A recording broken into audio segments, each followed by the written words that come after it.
Meet the most powerful man in Italy. He runs a criminal organization that has been around since the 19th century. His name is Matteo Messina Denaro. He is the boss of the Mafia.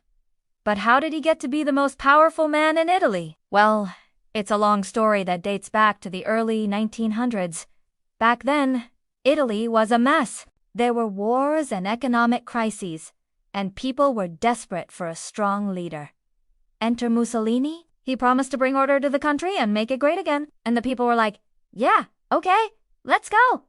So they voted and Mussolini won. But there was a problem.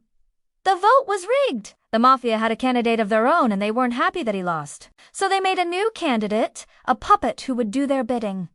They chose a man named Sandro. He didn't have much political experience, but the Mafia didn't care. They were willing to bet on him because they knew that they could control him. And so it began.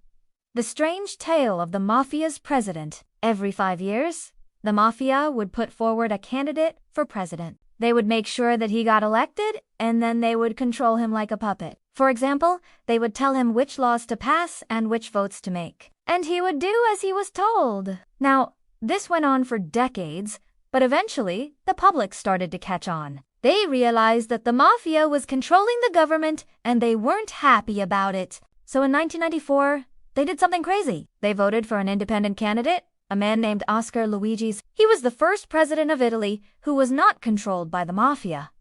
But the Mafia didn't take this lying down. They launched a massive campaign to get rid of him. They threatened his family, they intimidated his friends, and they tried to bribe him. But Scalfaro stood firm. He stayed in office for 5 years, and then he resigned. After that, the Mafia tried to make a comeback. They put forward a new candidate, a man named Carlo Azeglio Ciampi.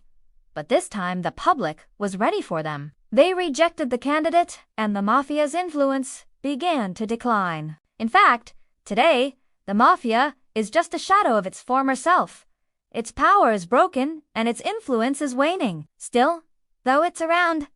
And who knows what the future may hold. That's all for today. See you next time.